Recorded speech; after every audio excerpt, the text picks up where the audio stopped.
Gente, boa tarde. Eu vou tentar ser bastante animada para vocês não dormirem, porque eu sei que à tarde é muito difícil. Ontem, quer dizer, eu já estou aula tarde agora na graduação, e vocês imaginem fazer os jovens ficarem acordados depois do bandejão. Eu tenho conseguido, vamos ver se eu consigo fazer com vocês. Bom, a mesa de hoje, à tarde, ela tem alguma coisa relacionada com amanhã? Sim, e vocês vão ver que na fala da Ludmila, eu também vou entrar numa fala. A Ludmila vem com a parte da linguagem, da linguística, eu diria assim. Nesse painel participam 3 pessoas. Eu, Elisa Maria, que na verdade é Maria Elisa, mas a gente acostumou chamar de Elisa Maria, e a Mariana, ou seja, 2 psicólogas da aprendizagem. No caso, eu sou psicóloga, e a minha dedicação à disciplina de avaliação da aprendizagem, que é a disciplina para a qual eu fui concursada na UFRJ, é ligada à ideia por causa da psicologia. Mariana também é da psicologia e Elisa da língua portuguesa e também vem trabalhando com a escola básica. E nós 3 resolvemos um dia analisar o decreto que nós temos aí da Política Nacional da Alfabetização. A nossa ideia não é a crítica pela crítica, nem a crítica. A nossa ideia é mostrar o que acontece em uma política para a alfabetização e quais possíveis desdobramentos a partir de uma ideia que pode não estar tão clara assim. Tá? Então, passa o primeiro, por favor. Esqueci de colocar ali. O decreto... Não, depois a gente coloca... outra coisa. Volta lá, por favor.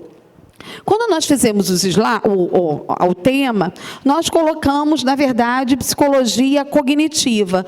No decorrer, né, da nossa pesquisa, eu tive que voltar toda a minha vida profissional no município do Rio de Janeiro, e como psicóloga, para entender e pensar assim, não é bem a ideia da psicologia cognitiva, mas de que psicologia nós estamos falando. E aí, hoje eu daria até um outro tema, daria um outro título. Nós comentamos até quinta-feira, quando nós estamos fechando, né, o painel, que deveria ser, né, que ciências cognitivas e alfabetização, qual a relação? Bom, vamos lá. O decreto, ele é o decreto 9.765, de 11 de abril de 2009, que institui uma política nacional de alfabetização. A primeira coisa é pensar na ideia de política. Nós temos vários conceitos de política, mas também temos o conceito de política educacional. Qual é a importância de uma política educacional? Quando você pega a ideia de política, ela é ampla, ela é para uma rede nacional, um território nacional e para muitas pessoas. Quem viveu o PNAE sabe o que significa constituir uma política para a alfabetização. A alfabetização é muito grande, seja no nível municipal ou seja no nível nacional. Então, vamos pensar por esse caminho. O que diz, né, o decreto? Nós começamos a prestar atenção que o decreto ele tem palavras-chave e que chamaram a atenção porque nós começamos a não ter clareza das palavras. Primeiro, é a ideia de ciências cognitivas. O que é uma ciência cognitiva? E isso exigiu tanto de mim, da Mariana, que nós pesquisássemos o que significa a ideia de ciências cognitivas. Porque, para nós, psicologia cognitiva parecia muito clara. Então, nós precisávamos voltar para essa ideia da ciência cognitiva. O decreto também fala de evidências científicas. Quando a gente pensa ciência cognitiva, evidência científica, a Ludmila falou isso de manhã. É a ideia de uma ciência que vai dar certeza de um conhecimento certo, de uma verdade e de uma ciência que nós chamamos de moderna, que não é nem uma ciência, como alguns diriam, pós-moderna ou mais contemporânea.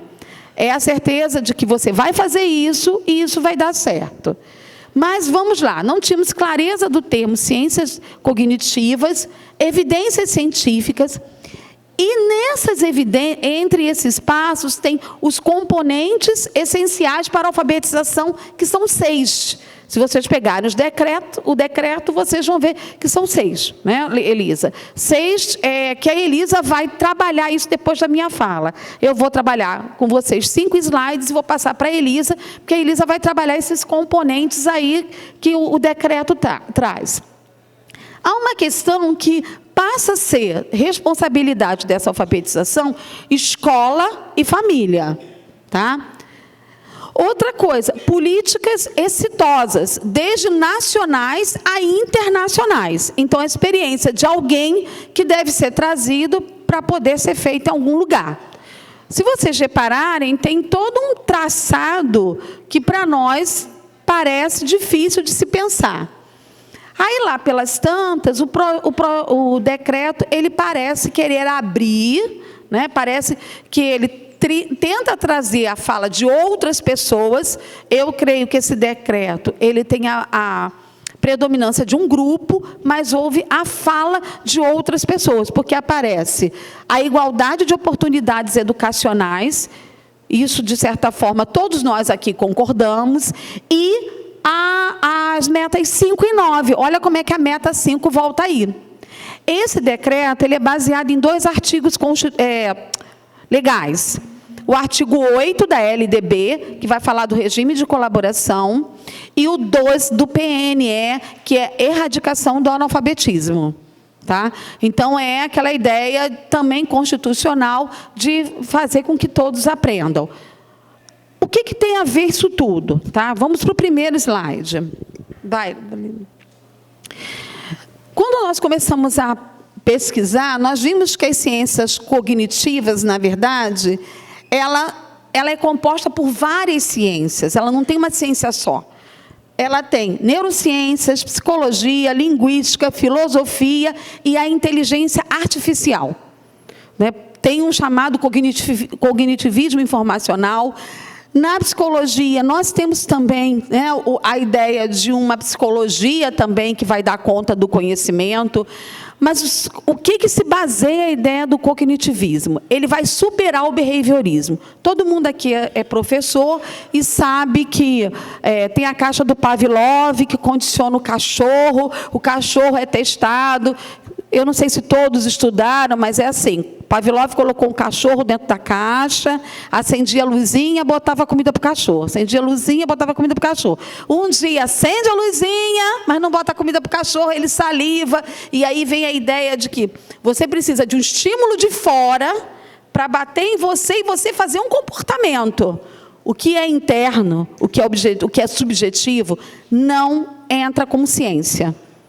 Os behavioristas não assumem o que é interno do indivíduo.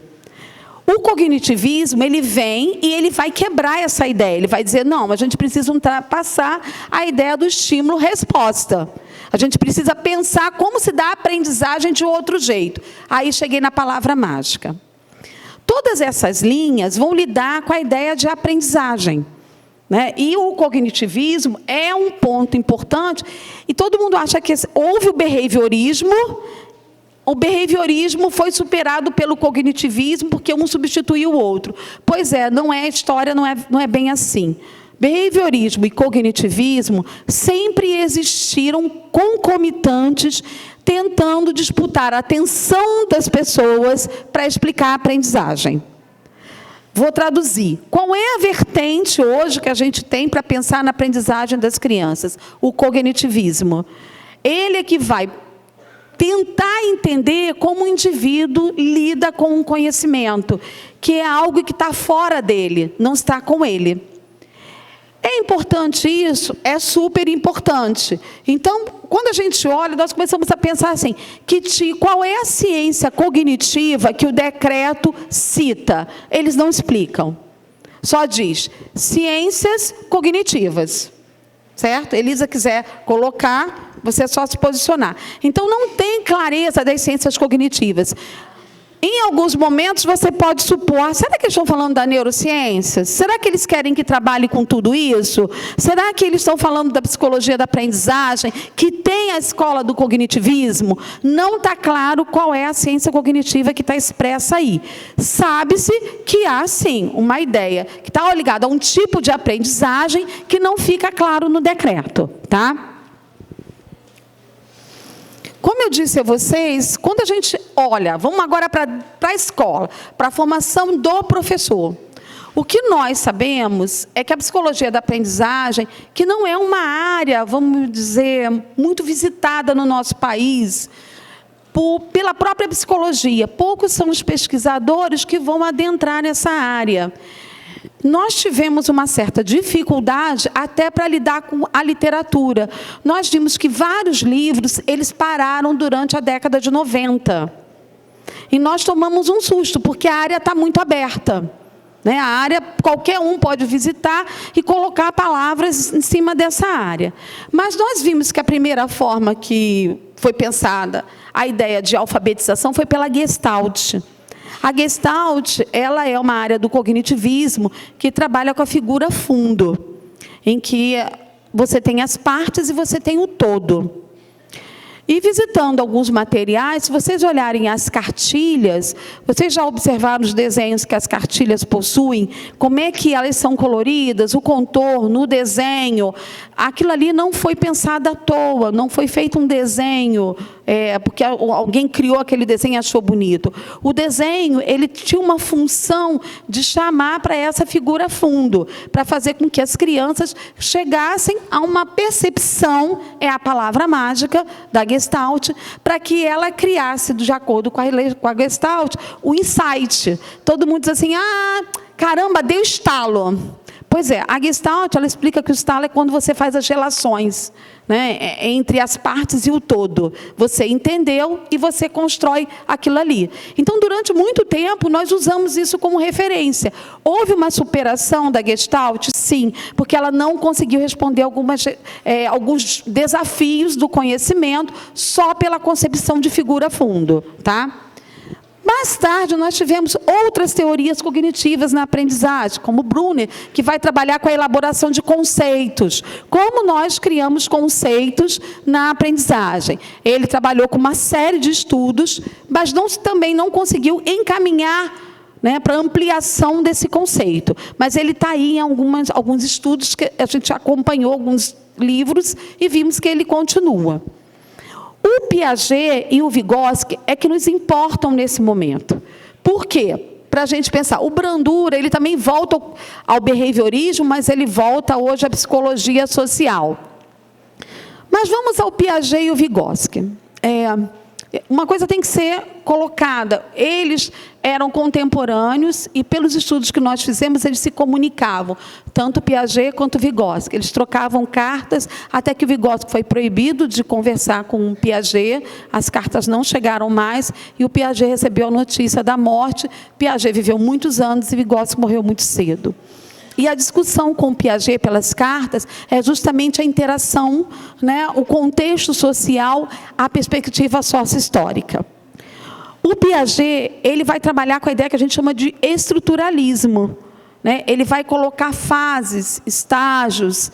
E aí, hoje, há uma discussão sobre essas fases, esses estágios. Se eles, né, dariam conta hoje dessa criança contemporânea, porque ela vive muitos estímulos, ela tem todo um contexto sociocultural. O Vygotsky, hoje, tem sido para nós um apoio importante, principalmente com o que Ludmila falou, a zona do desenvolvimento proximal. Quando a gente explica a zona de desenvolvimento proximal e fala do simbolismo, fala dos signos, pensa no contexto social das crianças, pensa na brincadeira, pensa na linguagem, a gente ganha um episódio importante na psicologia cognitiva.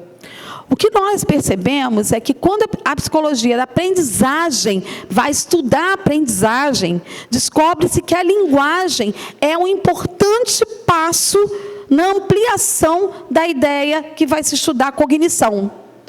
Porque essa cognição, O Piaget ele vai quebrar a ideia de inteligência. Ele vai dizer que inteligência já não é mais herdada. Ela é constituída. Ele vai trabalhar com um limite com os filhos dele. Isso foi uma crítica. E o Vygotsky, do outro lado, vai chamar a atenção do Piaget para o limite disso. Então, eles acabam, de certa forma, dialogando. Piaget não tinha colocado as interações sociais na teoria dele. Entra por causa do Vygotsky. E o Vygotsky vai chamar a atenção de toda uma lógica que, de acordo com os estudos, né, hoje a gente tem uma série de estudos, mas parece que a nossa tradução do Vygotsky não é boa. A Ludmila estava falando que queria aprender agora russo para ler o Vygotsky. Pois é, o que eu vi, né, por esses dias, levantando novamente a psicologia da aprendizagem, é que a tradução do Vygotsky não foi a melhor, até uma última agora, né, que parece que é uma tradução muito boa e que nos ajuda muito a discutir a ideia de aprendizagem. Vou voltar ao conceito. Vocês estão vendo que não é uma coisa nem fácil para mim lidar com ciências cognitivas. E, assim, pelo que eu entendi, é um campo interdisciplinar. Você tem que entender de filosofia, de linguística, de psicologia. Então, o decreto, ele traz uma ideia, né, de uma ciência para a educação, mas ele não diz o que é, e ao mesmo tempo nos traz alguns desafios, que não é fácil essa formação desse professor. Você vai ter que contar com uma pessoa, senão, que domine esses conceitos, porque senão ele vai acabar de novo passando por uma formação precária, sem entender o que está acontecendo na política, tá? E aí a gente conseguiu localizar, aqui mesmo na UFRJ, eu já pensei em convidar a professora Virgínia Kastrup, né? Kastrup, o nome dela? Acho que é, né? Sim. Ela trata das ciências cognitivas contemporâneas. E ela vai fazer um posicionamento importante. Ela vai dizer que a psicologia cognitiva anterior trabalhava com a ideia de representação. E que hoje é importante pensar na invenção. E ela faz uma diferenciação, quer dizer, eu cognitivamente, como é que eu invento? Mas não é inventar no sentido de fazer uma máquina, qualquer coisa, mas como é que eu operacionalizo subjetivamente as minhas ações enquanto uma pessoa que está aprendendo? E ela vai definir isso muito bem. E o que ela vai mostrar é que a gente precisa ampliar o conceito de cognição. E se a gente olha um pouco para o decreto, quando Elisa vai desenvolver com vocês, quando a gente olha os componentes, eles parecem estar bem restritos. E não é uma ciência cognitiva mais atual, mais contemporânea, mais potente, que vai pensar nesses indivíduos. E ela pergunta se nós estamos mais preocupados com processos cognitivos ou resultados cognitivos. Até que ponto a gente não faz uma confusão do termo? É um processo ou você quer um resultado? Porque ela vai diferenciar o que é um processo cognitivo e o que é um resultado cognitivo. E ela vai valorizar a ideia de um processo cognitivo. Vocês estão vendo que a coisa não é tão fácil quanto a gente parece quando fala nessa ciência da cognição.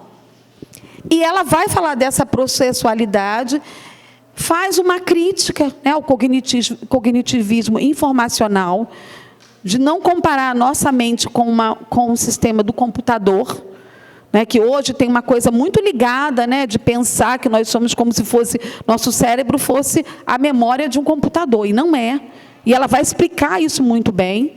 E ela vai dizer que a gente tem sim que ampliar esse conceito, porque o nosso contexto histórico-social é muito diferente de outras épocas. Porque nós temos a influência das novas tecnologias, a força do coletivo, a arte, as políticas da aprendizagem, não fui eu que coloquei aquilo ali, e os novos regimes de signos. Ou seja, nós temos políticas de aprendizagem que estão por aí e que a gente não sabe quais são e que potência elas têm sobre a formação desses alunos que estão nas escolas. E ela vai dizer que, na verdade, é uma certa maneira de estar no mundo, de habitar de forma existencial e de se colocar no mundo. Se a gente comparar cada período, né, que os estudos da cognição ele foi sendo transformado, a gente percebe que a cognição está sempre ligada a um tempo histórico. O mais interessante é que a Virgínia diz assim: se não fosse a cognição, nós não seríamos o que somos hoje. Quer dizer, nós reinventamos a cognição o tempo todo. Então, como é que eu vou basear, né, essa cognição num tempo histórico muito distinto do que não é o agora? E aí eu fiquei pensando, nós vamos nos distanciar dos alunos? Será que certas práticas pedagógicas não vão novamente trazer o distanciamento dos alunos que estão dentro da escola pública? Porque quando a Virgínia me diz que cognição é essa que nós estamos falando hoje, tá? E aí ela vai dizer que quando a gente pensa numa cognição, a gente está falando de uma política de invenção. E ela vai falar assim, políticas de cognição. Na verdade, o ideal seria a gente hoje pensar que o nosso contexto, os meninos estão tão em contato com tantas fontes, que essa ideia de invenção é perfeita. Parece que eles vão criando, né, cenas, fatos, muitas coisas. E como nós lidamos com isso na sala de aula? Então, a Virgínia acaba esclarecendo, né, para o grupo.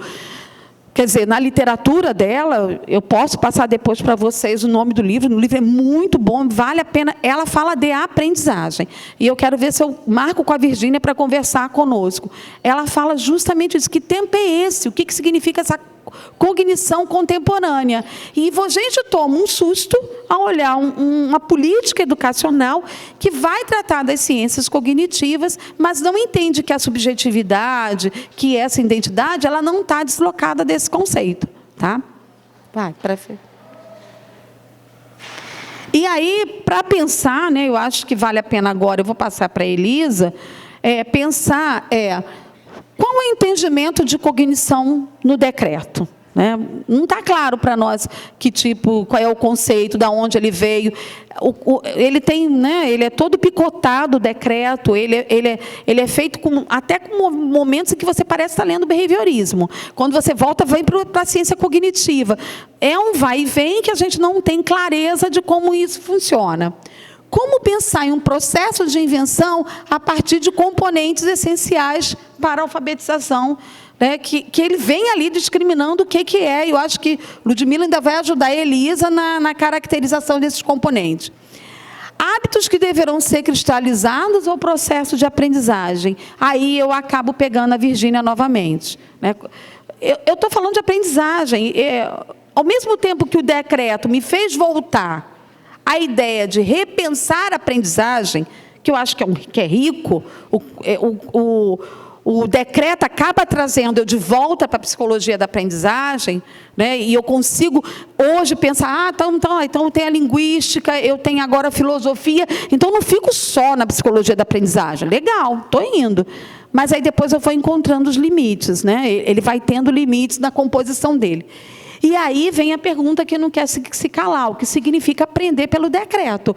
Ou seja, uma política educacional de proporção nacional, ela não é clara em relação ao que ela quer, mas ela traz justamente a palavra mágica, que é o aprender, mas não é clara em relação à constituição dos sentidos, e também não é clara em relação à sua política, porque ela vem tão híbrida no documento, tão misturada, que você pensa assim, aí, por onde que eu vou? Mas o documento suscita a ideia de, vamos voltar de novo a pensar na aprendizagem? Ok, tá, eu vou pensar. Mas como? Quais são os caminhos? Aí a coisa vai ficando difícil, porque ele vai mostrando os limites em relação à própria interpretação da base que é a ciência cognitiva. Tá? Eu vou passar agora para a Elisa. Pegando aqui a continuidade com a Elaine, eu trouxe uma tirinha, eu queria trazer esse questionamento exatamente do que ela disse e do que vocês provavelmente já escutaram em sala de aula ou vocês próprios já refletiram sobre isso. É uma tirinha da Mafalda e a professora diz: minha mãe me mima, minha mãe me ama. E a seguinte, Mafalda olha para a professora e aí ela em seguida diz: parabéns, professora, pelo visto sua mãe é ótima. E aí a professora acha esquisito, ela volta a sua mesa e aí diz: agora, por favor, ensine para a gente coisas realmente importantes. Então, na quinta-feira, Elaine, eu, Mariana, a gente sentou, leu o decreto e um dos questionamentos foi exatamente: aprender para quê? Essas crianças, elas estão nas salas de aula, a gente está com o intuito de alfabetizar e para quê? É para saber escrever? É para saber ler? Ponto, acabou-se? Vamos lá, passei. E aí, quando eu li o decreto, Elaine sabe, eu me inquietei muito, porque o tempo todo o decreto falava sobre literacia. E aí eu falei assim: Elaine, mas literacia, eu compreendo que, eu já vou falar disso, mas a gente sempre falou letramento. Para ele estar trazendo um outro termo que nunca foi falado antes, como o letramento foi, deve ter alguma diferença aí, não é possível. O tempo todo, historicamente, se falou sobre alfabetização e letramento, de repente, entra alfabetização, literacia, numeracia, que aí não é meu campo de conhecimento, matemática, e isso tudo associado às ciências cognitivas, que é esse grande saco fundo que a gente não sabe exatamente, e vamos ver mais. Vamos lá. Aí, o que eu peguei? Eu peguei autores que são conceituados, que a gente tem hábito de ler, usar como referencial, e eles se posicionam dizendo que há uma diferença entre os processos de alfabetização e letramento, e eles consideram separadamente cada um deles. Já falei, bom, então eles ainda usam letramento. Eu não estou esquisita, estranha ainda. Vai. Mortati diz: somente o fato de ser alfabetizada não garante que a pessoa seja letrada. Então a gente já sabe disso, isso é para relembrar só. Vai. E aí define-se a alfabetização pelo decreto como o ensino das habilidades de leitura e de escrita em um sistema alfabético, a fim de que o alfabetizando se torne capaz de ler e escrever palavras e texto com autonomia e compreensão. Isso tudo está na alfabetização. Poxa, a alfabetização achei que englobou bastante coisa, mas não acaba aí. O decreto ele vai mais além. Ele não fala sobre letramento. E aí eu questionei, então não existe. A gente falou por anos e anos sobre, e letramento foi lenda, né? Ele usa literacia. E aí, questionamento. Alguém conhece? Alguém é íntimo desse conceito? Sabe de onde veio? Até onde eu tenha lido, eu não sabia. Eu precisei ler decreto para ir atrás, saber de onde veio isso. E letramento, lembrando esses autores, é o que as pessoas fazem com as habilidades de leitura e escrita em contextos específicos. É aquela autonomia dita antes que ele vai ter com essa questão da leitura e da escrita já fluentes para ele. Aqui tem um trecho, Kleiman diz que o conceito de letramento começou a ser usado nos meios acadêmicos como tentativa de separar os estudos sobre o impacto social da escrita dos estudos sobre a alfabetização, cujas conotações destacam as competências individuais no uso e na prática da escrita. Houve, pela academia, essa tentativa de separar para que os estudos de alfabetização e de letramento, eles tivessem um caminho mais específico, embora eles sejam articulados, devam ser, né?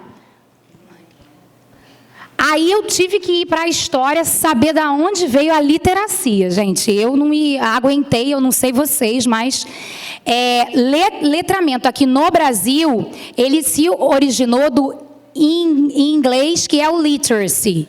E aí ele surgiu a partir da necessidade de denominar o estado ou condição daqueles que não mais pertenciam ao grupo dos analfabetos e que utilizavam a escrita e a leitura em seus contextos. Isso foi historicamente lá em 1980. E aí eu trouxe um escritor, um acadêmico, dizendo que literacy, ele é americano, ele comporta uma abrangência em seu significado, abrindo um leque referente a quais competências o indivíduo poderia desenvolver, mesmo que no campo da literatura. Então, veja bem, ele trouxe o conceito de literatura, que é mais uma coisa. Então, peraí, é letramento, literacia, literatura. Meu Deus do céu, vamos lá. Não obstante, o autor atribui uma perspectiva libertária à literacia, pois uma vez que o indivíduo aprende a ler, ele passa a compreender o seu contexto. Quando um sujeito se torna letrado, ele atribui sua habilidade de acordo com a demanda que lhe convier. Ele está habilitado a ler qualquer tipo de texto, qualquer gênero textual, a produzi-lo também. E aí, isso daí é bem complicado. E aí eu trouxe um outro livro que ele vai estruturar. Isso já não é Brasil, já é lá fora.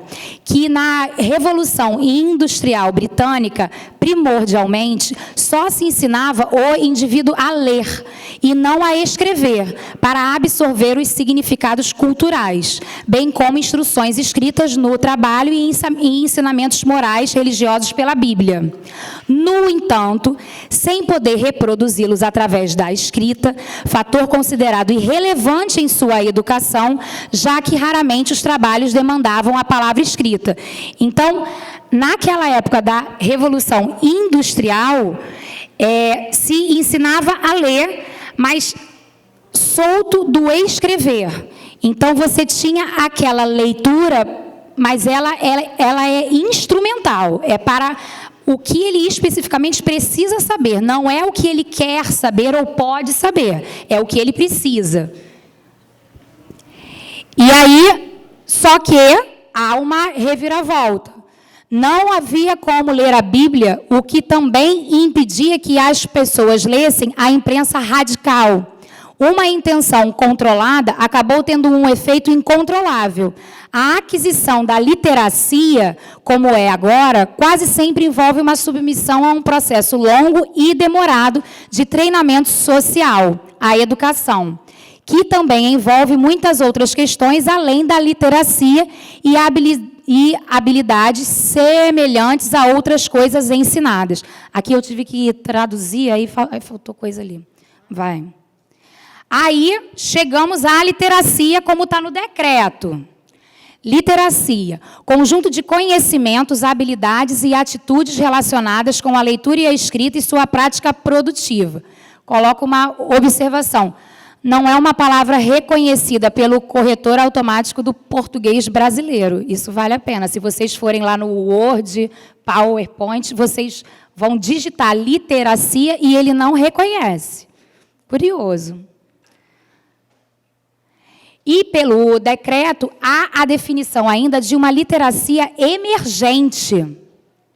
E o que seria isso, de acordo com o decreto? É um conjunto de conhecimentos, habilidades e atitudes relacionadas com a leitura e a escrita, desenvolvidos antes da alfabetização.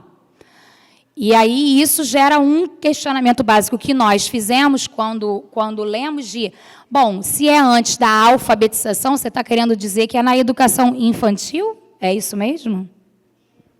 Estou jogando aí. Vocês agarrem aí.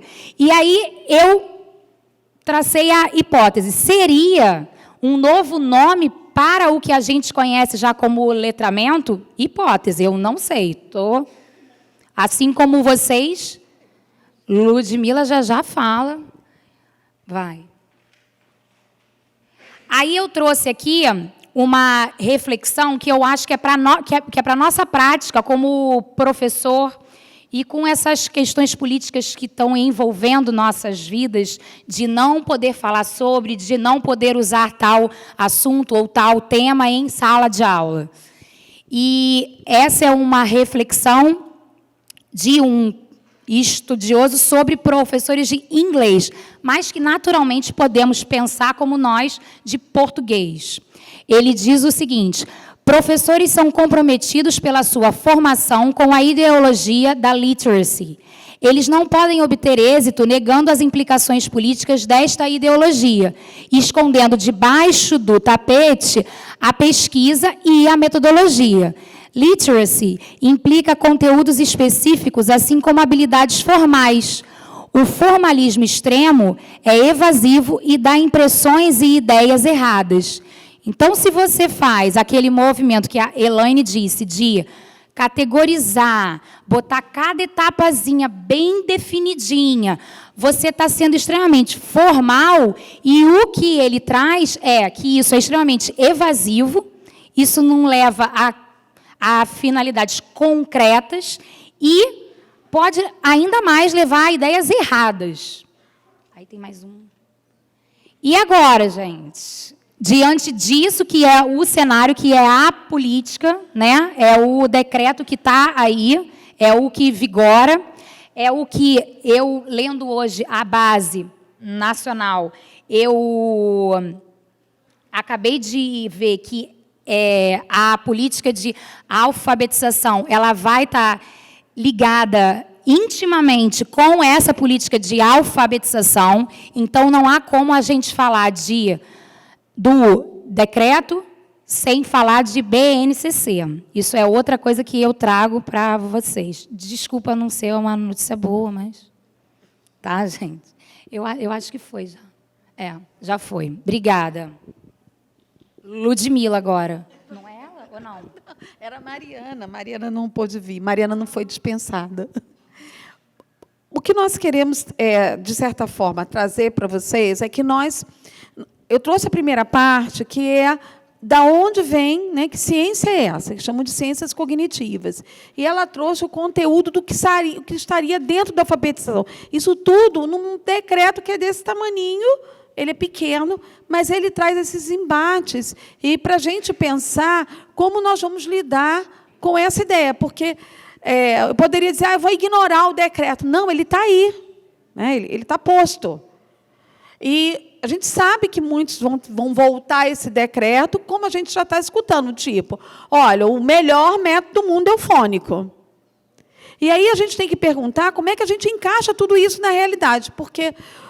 eu não estive na palestra na Fundação Getúlio Vargas, mas dizem que houve uma mudança de postura, que agora diz que não é para ser um método fônico.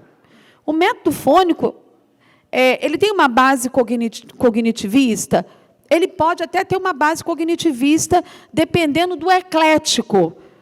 Por exemplo, nós ouvimos muito nos seminários que os professores eles fazem variações no fônico. Variações já é um sinal que não é bem o fônico de raiz. Né? Vamos brincar, é outro. Tem uma mistura que faz ele... Então, ele não é fônico. Nós tivemos uma mesa que nós viramos para a professora e dissemos, não é o fônico. Estava eu e Fernanda Flambacha. Nós dissemos, não, a sua metodologia é a consciência fonológica. Né? Que é essa confusão que hoje de manhã, né, a Ludmila deixou a gente com água na boca e estava na hora da gente ir embora. Mas, assim, o que é isso que elas estão fazendo para construir esse processo de alfabetização? Então, a gente começa a ver que o decreto ele possui contradições na sua elaboração. Provavelmente, ele foi feito com muitas vozes, algumas vozes, e foram trazendo, né? Vamos colocar isso é bom aquilo. Então, como é que essa política vai repercutir nos municípios? Eu acho que agora seria bom a gente abrir para debater, né? Mas o que é o painel, na verdade, a nossa ideia não era defender uma ideia, mas é mostrar a vocês que existe um documento legal que está orientando o país inteiro, e que depois me chamou muita atenção. Desde que nós começamos a ler, agora, eu fico toda hora curiosa. Quando eu tenho um tempinho vago, eu abro o celular, vou para o Google e vou ler. sobre a ciência cognitiva. Eu voltei a ler Vygotsky de novo. Eu queria a tradução nova dele, que já estou muito curiosa. Até o bom e velho Piaget, mesmo que ele seja estruturalista e ele não dê, nesse momento, conta da nossa realidade, porque é isso que o Vygotsky vai dizer, o que significa quando a gente vai trabalhar com um pensamento. Tá? Então, vou abrir para a gente poder fazer um debate e a gente ampliar essa ideia do decreto. Tá bom? Queria só falar uma coisa que eu fiquei aqui pensando, que eu na verdade, não estava... Queria a gente ter debatido um pouquinho algumas coisas antes. Eu estive no Fórum Estadual de Educação Infantil, lá no CEP, e quem estava na mesa comentando, só para comentar esse decreto com o pessoal de Educação Infantil, decreto de alfabetização. E quem estava na mesa era a Paula Cid, que está com a gente no FEARJ, que é da UERJ. E eu fiquei lá no gargarejo, também participando intensamente e tal. A gente leu simplesmente o decreto juntos, o grupo, né, e ficou analisando. Várias coisas, a questão da cientificidade, que eu falei hoje de manhã, e que tem a ver, então, que a Elaine está tentando aprofundar, a gente pensar que tudo que é científico tem uma ideia de ciência aí por trás, e que a gente está descartando outras coisas, estão considerando que não sejam científicas, que seria o que está implicitamente previsto aqui. Então, o método fônico é o único científico, o resto é bobagem, né? E a outra coisa importante também, quer dizer, estão aqui pontuadas nessa tarde, dois aspectos muito que se ressaltaram muito nessa discussão, nesse outro contexto que eu estava falando, essa questão do termo literacia. Sobre isso, o que a gente vê ser feito nesse decreto é uma coisa muito perigosa. Primeira coisa, assim, antes de tudo, a gente pensar, será que a gente vai mudar a alfabetização por decreto? Entendeu? Por decreto, baixa um decreto aí em abril e a gente agora, em maio, a gente está fazendo outra coisa. A gente está aqui, né, nos esfalfando, estudando, pensando, nos aprofundando, pensando na nossa sala de aula. Aí vem um decreto, fala, agora a minha alfabetização vai ser de outro jeito, né? Muda. Não existe isso, né? Vocês que são da política, né, sabem esse valor, assim, das leis não podem ser baixadas dessa maneira pelo presidente da República, né?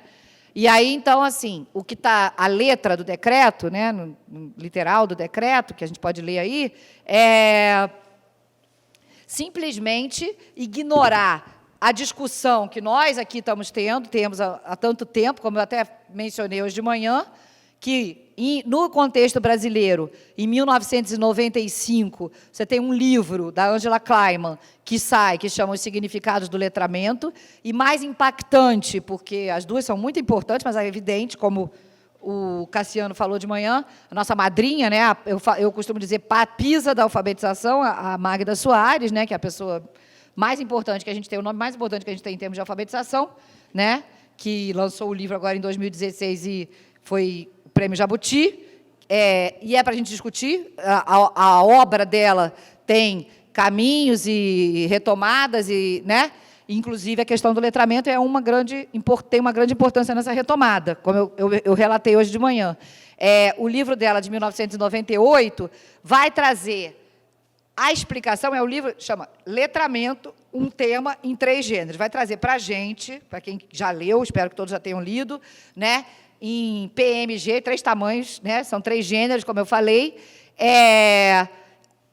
O que é esse negócio? Naquela época, nós não sabíamos. Aquela época chegou, letramento, ai, caramba, não tínhamos ouvido falar. E, nesse livro, ela mostra quando que foi dito pela primeira vez. A primeira vez que essa palavra vai aparecer é no livro da Mary Cato, lá, que é, enfim, uma abordagem de leitura importante, anterior, chama No Mundo da Escrita. É a primeira vez que ela vai usar, uma pessoa vai usar, e ela estava no contexto de estudos e pesquisas americano, Mary Cato, né? E ela vai usar, mas não é com o significado ainda que vai estar sendo trazido naquele momento para o Brasil, tá? De pesquisa e tal, de letramento, que a Magda vai estar trazendo, que a Angela Kleiman trouxe, que também é do campo da linguística aplicada, está relacionado com formação de professores, né? Então, a palavra chega no Brasil é letramento. No Brasil, a palavra, o conceito, tudo que a gente pode falar é letramento. E aí o decreto, sei lá quantos anos depois agora, 2018 seriam, 98 para 2018 seriam 30 anos, né? Não, estou maluca? Não. 20 anos? 20 anos. Então, 20 anos depois, né, que a gente já teve 250 discussões, que eu falei aqui, que a gente podia fazer um seminário inteiro sobre essa ideia de letramento, o decreto vai literacia. Quanto à literacia? Né? Em português, em inglês, como a Elisa trouxe vários exemplos de autores que são anglófonos, né? Falam inglês. Então, em inglês, a palavra é literacy. Tá? E a Magda coloca isso lá no livro dela, ela faz a explicação etimológica, cada palavra. Em inglês é assim, tarará. Em Portugal, desde sempre, foi literacia. Só isso. No idioma português, mas só que não é o nosso português brasileiro, não é o nosso contexto de pesquisa. Se vocês quiserem estudar letramento, se alguém que for se enveredar pelo letramento e for estudar em Portugal, vai estudar literacia, não vai estudar letramento. É só isso. Quando vem os portugueses aqui falar em congresso sobre letramento, eles falam de literacia. É só isso, entendeu? Então, assim, é como se o decreto mudasse aquilo que eu estava falando, que o Bakhtin fala, que a gente muda a língua, que a gente usa a língua. O decreto, para baixar uma política de alfabetização por decreto, ele quer mudar a palavra. Olha, eu mudo a palavra. Ele que diz o que é. Como assim? Descontextualizado do que a gente vem fazendo, do que a gente vem falando, é só para deixar esse estranhamento, para dizer que está falando de alguma coisa que ele está inventando. Isso, que decreto é esse, sabe? Que não vem da voz do povo, das discussões que estão acontecendo na realidade da sociedade. Entendeu? Então, assim, é simplesmente um decreto autoritário nesse sentido, linguístico mesmo, uma política linguística. Ele está fazendo política falando assim. Então, é só isso. Né? E o que ele coloca também como literacia, ainda bem que ele usou outra palavra, porque não combina nem um pouco com o que ele propõe em termos de metodologia da alfabetização. Não dá para juntar esta metodologia científica, que ele fala que, na verdade, é o fônico, com uma perspectiva do letramento, que é uma perspectiva muito mais ampla e social e que não vai estar sendo considerada, como a Elaine colocou, numa perspectiva cognitivista. Entendeu? Então, assim, é isso, gente. É uma droga. Estou irritada. A Ludmila falando me dá a impressão que eles não quiseram assumir, entre aspas, o êxito do letramento também no país. Vamos combinar que eu acho que desde que nós começamos a discutir o letramento no PNAE, a gente começou com um grande avanço. Botar essa palavra aí, literacia, em substituição, que para mim parece o equivalente, como a Ludmila disse, né, é negar a ideia de letramento. Então, e o mais complicado é quando ele vai entrar na ciência cognitiva, mas faz uma confusão aí na ciência cognitiva. Porque se nós vamos para o letramento, nós pensarmos numa ciência cognitiva a partir do Vygotsky, está tudo bem, vamos seguir em frente. Agora, a encrenca é de onde ele fala da ciência cognitiva, porque a Gestalt é uma ciência cognitiva, e ela trabalhou com a figura fundo, e ela está presente nas cartilhas. Então, pode ser também uma armadilha, dizendo assim, é científico, está ali dizendo, está botando que é o científico. E aí eu concordo com Ludmila. Nós vamos negar os conhecimentos que os professores estão construindo na sala de aula, os saberes profissionais que tanto a gente discutiu. Quer dizer, como os professores fizeram um grande avanço e agora eu vou importar. Eu tenho uma grande preocupação com as práticas exitosas. Uma professora, quando tinha o Polo de Resende, ela ensinou o PNAE. Ela disse que não acreditava em práticas bem-sucedidas. Porque se tem a bem-sucedida, tem a não bem-sucedida. E o que o PNAE fez foi a troca de experiência. Eu tenho aquela experiência. Na verdade, aquilo que a gente tinha da culpabilização do professor, dele sofrer, né, se martirizar, se chicotear, porque ele não tinha conseguido aprender, a gente começou a tentar fazer a ideia da experiência. Qual é a experiência que você tem aqui e como nós vamos ampliar essa experiência? E foi a troca, e foi o debate, e foi... Como é que agora a gente vai fazer importações pedagógicas? Porque tem uma coisa muito forte no decreto, quando a gente olha ciência, uma coisa, como se diz, é comprovação científica. Como é que você vai fazer comprovação científica com cognição? Outra coisa, como é que você mede letramento? Se é de praxe que os professores de letramento afirmam que letramento não se mede. Mede, Ludmila? Todos os linguísticos dizem assim, não se mede letramento. Como é que eu vou fazer alguma coisa que vai ser medido, então? E o que significa fazer uma ciência em cima de algo que é subjetivo? Ou seja, há uma situação em relação ao decreto que pode armar algumas ciladas e que nós precisamos pensar como nós vamos lidar. Eu não tinha, porque assim, a gente pensa, isso é uma grande besteira, né? Mas, olha, eu acho que hoje não dá para ignorar nada. A gente precisa responder, enquanto professores, para que não ponham palavras na nossa boca. Porque, no momento que vai ter importação até internacional, tudo que você tem, você acabou de perder. Levamos 7 anos discutindo a valorização do professor. E tem lá no decreto, valorização do professor, né? Aqui estão os componentes essenciais para a alfabetização. E aí, lendo eles, a gente chega em que método? Tem que falar no microfone que está gravando. Oi. Então, não, aqui, ênfase no ensino de 6 componentes. Ai, peraí. Agora. Consciência fonêmica, instrução fônica sistemática, fluência em leitura oral, desenvolvimento de vocabulário, compreensão de textos e produção de escrita. Você podia falar aquela ideia do espiral? Lembra que nós falamos quinta? Sobre a psicologia. Voltando, né, porque assim, eu era representante no grupo da psicologia, né, da aprendizagem.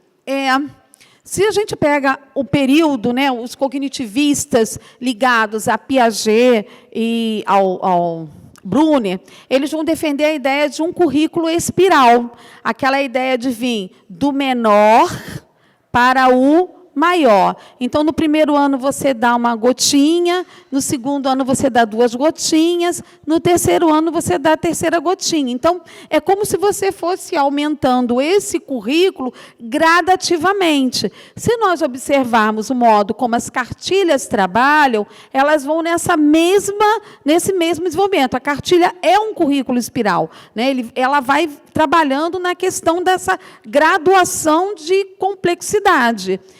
Quando a gente entrou no PNAE, a gente começou a discutir muito direitos de aprendizagem. Aí alguém disse assim, mas esses direitos de aprendizagem são esquisitos, porque no primeiro ano é isso, no segundo ano é isso, no terceiro... Aí houve uma crítica dos professores. Por quê? Porque os professores começaram a dizer que queriam os conteúdos, né, queriam os conhecimentos, mas queriam a liberdade para ampliar isso de acordo com a sua turma. Pelo decreto, não. Ele propõe um currículo espiral, né? Ele vai nesse tipo de complexidade. E a gente percebe que não é uma psicologia. Eu vou estudar mais ainda, porque agora eu fiquei interessada. Essa cognição que eles estão falando aqui não é uma cognição sócio-histórica, porque escorrega aqui no currículo espiral. Então, aquele professor que trabalha com gêneros discursivos, que vai desenvolver um trabalho, etc., ele escorrega aqui, porque ele propõe, vocês podem ver que é hierárquico, A, B, C, a gente tem que ver a estrutura do documento.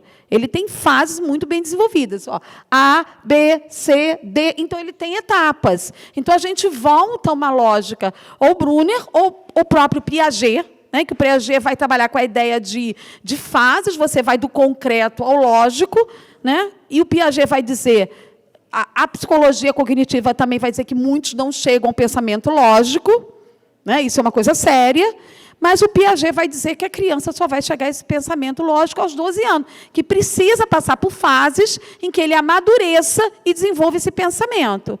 Pelo decreto, ele vai garantir isso de uma forma bem fechada. Tá? Pelo currículo espiral que se desenha, que foi uma coisa que, assim, eu e Mariana ficamos discutindo, porque nós somos da psicologia, e a gente começou a perceber que as coisas são fechadas desse jeito. Então, o próprio decreto, ele vai mostrando, na verdade, que é manter as cartilhas, que é manter a ideia do seriado. Quer dizer, ele vai reafirmando políticas que já estão aí, que a gente já conhece muito bem. A minha pergunta é, a gente vivencia isso há várias décadas na nossa educação. Nós avançamos? Eu gostaria de abrir para vocês. Será que nós avançamos com essa... Muito já, a professora, não sei se ela está aí, ela falou de manhã, o que é receber? Ela está ali. Receber uma turma que foi educada dessa forma.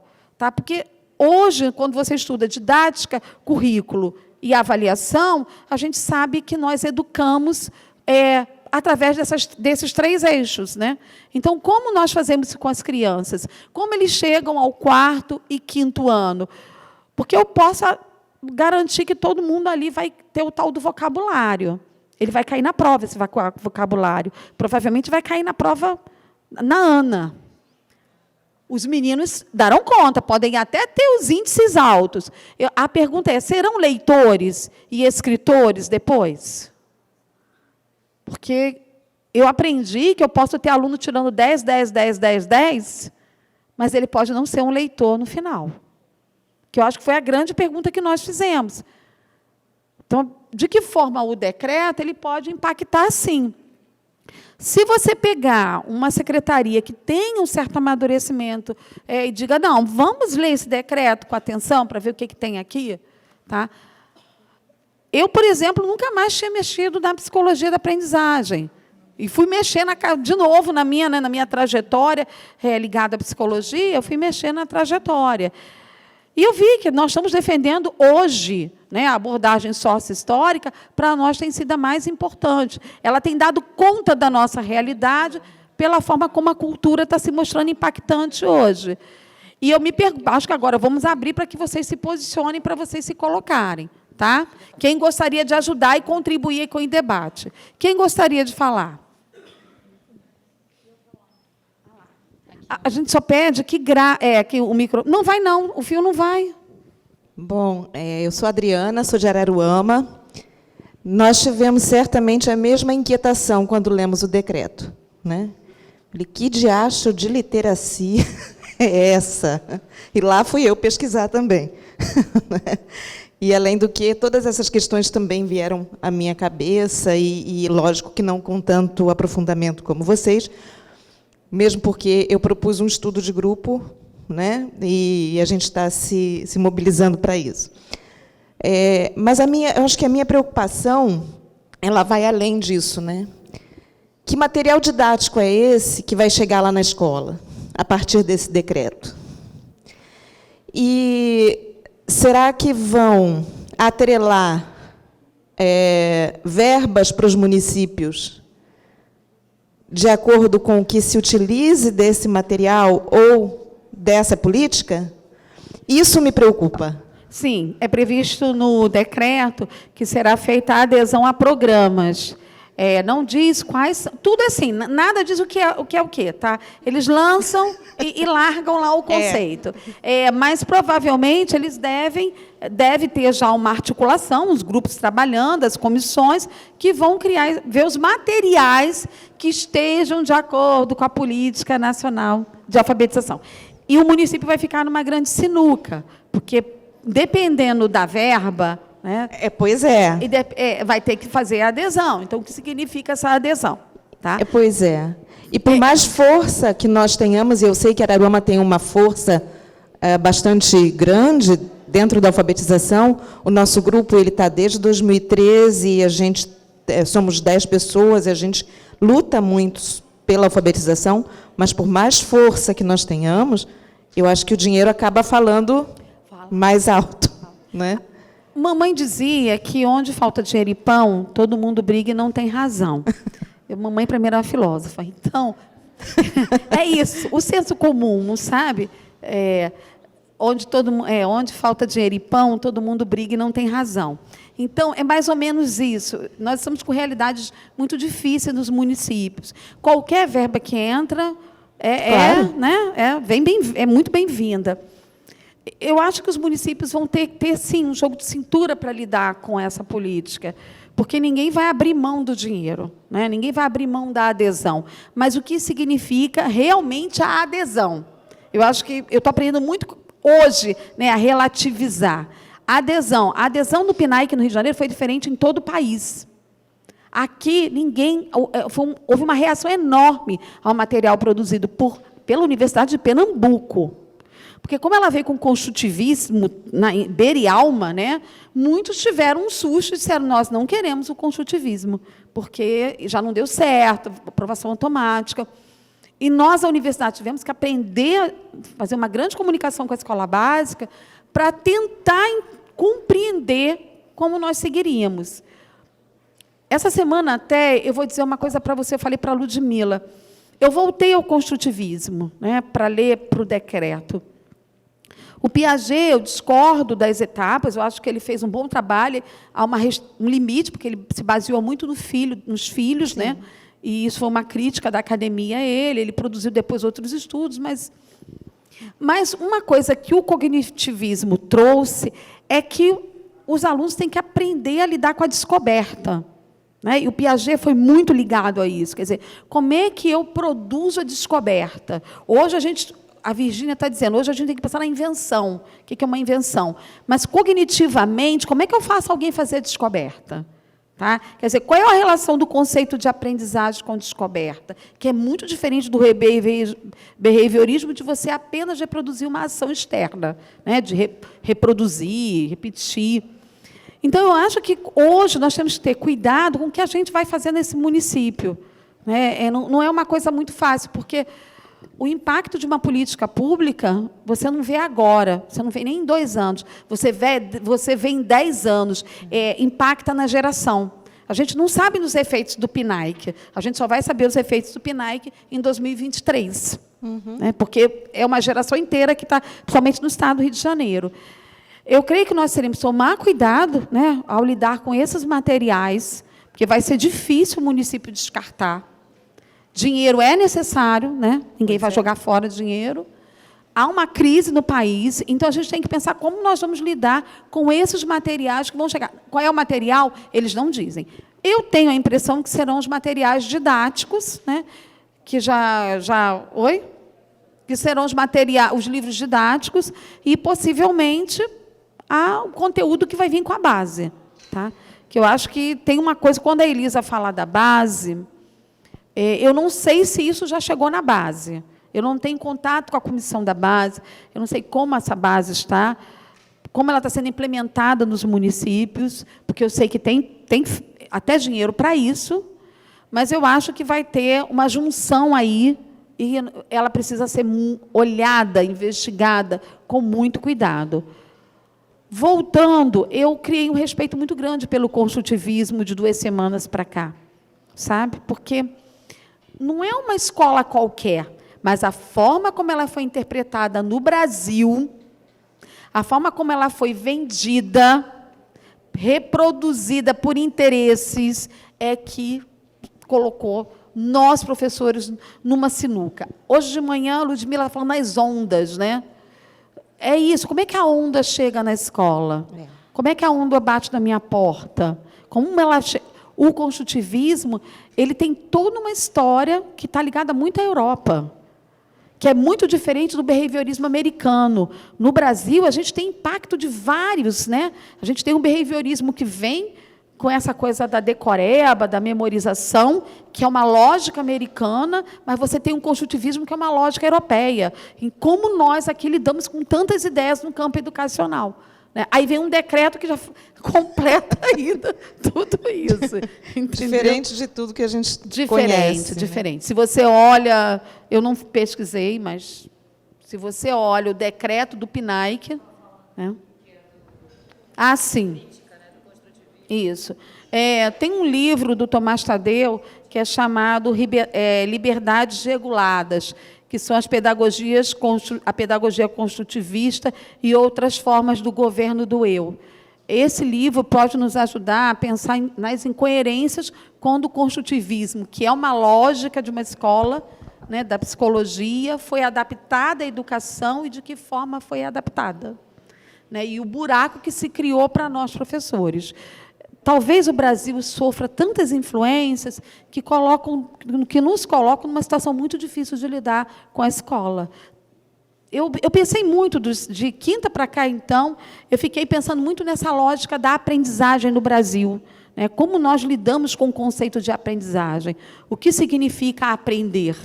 Né? E aí nós temos tantas lógicas que o professor fica procurando qual é o caminho que ele vai seguir.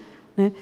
Isso é muito sério, porque o professor pode reproduzir algumas práticas que não vão ajudá-lo no cotidiano escolar e a melhoria, e na prática profissional, e ele ter o êxito que ele tanto acha que é possível, sabe? Mas eu acho que é isso que você falou, os municípios vão ser pressionados. Tem uma coisa do regime de colaboração que é sério, viu?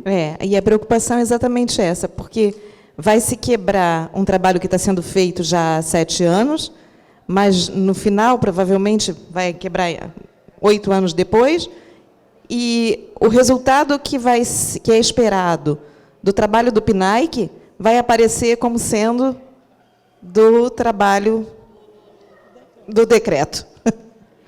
Né? Pode ser. A gente E corre aí? esse risco. É um grande risco, né? É uma jogada política até bastante inteligente. Eu acho inteligente. Eu acho que quando mudaram para literacia, não foi à toa, porque se você... porque, assim, tudo que foi de governos anteriores é rejeitado. Sim. Só que a ideia não é do governo anterior, foi uma ideia criada por grupos de educadores. Então, o letramento não é uma coisa governamental, é uma coisa pedagógica. Então, você imagina negar isso agora e mudar para a tal da literacia, que, na verdade, vai acabar dando mesmo.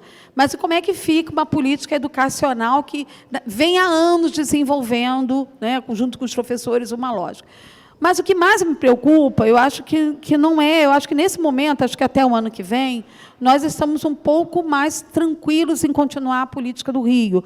Mesmo que o PNAEC, a gente pediu para ficar com dinheiro até março, para fazer a formação até dezembro com vocês e o relatório até março. Eu acredito que não se perde tantos ganhos assim, sabe? Eu acho que vai vir um decreto, mas quando nós começamos um diálogo intenso entre a universidade e a escola básica, não é o PNAEC que está mais como política, entendeu? É a união de duas instâncias públicas. Hoje eu penso assim, eu já fiquei muito aflita com isso. Poxa, a gente caminhou tanto a perder, mas hoje não. Hoje eu penso assim que era uma das grandes reclamações dos professores, a gente ouviu isso do alfabetizador, é o distanciamento da universidade. Quando nós chegamos no interior, eles disseram, puxa, agora vocês nos enxergaram, agora vocês nos viram. Você entende? Quer dizer, o que o PNAEC tem é a aproximação com a escola básica. Eu acho que isso a gente pode continuar independente de qualquer governo. Entende? Isso é uma coisa que a UFRJ está fazendo com o complexo de formação. Eu vou fazer coro aqui com Marina, que falou baixinho. Tomara. Não, mas eu vou pedir agora uma coisa, aliás, um monte de coisas, né? Não é uma coisa. Foram faladas aqui diversas bibliografias para a gente poder estudar, e acabou que eu não anotei, enfim. Vou pedir para a Elaine, se ela pode mandar lá para Araruama, para a Luciana, toda essa bibliografia que foi falada aqui hoje, para eu poder comprar, estudar, enfim, inclusive dessa nova tradução do Vygotsky, que eu nem sabia que tinha, e eu acho que tem uma tradução perfeita agora, muito boa. Legal, que é a melhor tradução do Vygotsky. Então, se você puder mandar todas essas informações para a gente, eu vou agradecer muito. Eu posso passar, sim. Tem a da Virgínia, que, inclusive, vende aqui no campus, né? Eu comprei aqui mesmo, porque eu precisava chegar numa psicologia cognitiva mais atualizada. Eu fiquei muito preocupada com os livros da psicologia da aprendizagem. Chegamos à Virgínia. E tem um livro que nós também compramos, ele é bem recente, está atualizado, é de um americano que fez a atualização de todas as teorias ligadas à psicologia da aprendizagem, em geral, às cognitivistas. Tá? E ele consegue diferenciar cada uma, mostrando como elas foram dando passos, né? Mas o bom é que elas mostram que, no momento que nós vamos desenvolvendo o computador, nós mudamos a cognição. Mas mudamos de que forma? E todas as comunicações vão mudando também a forma da gente interagir com o meio. Então, eu posso passar também essa literatura, uma literatura muito boa. Eu gostei muito de revisitar a psicologia da aprendizagem para repensar o conceito. Né? Até que... Não, é outro da Virgínia. Está na minha... Lu, vê se o livro da Virgínia está aí dentro da minha bolsa. Não trouxe, não. Políticas da cognição.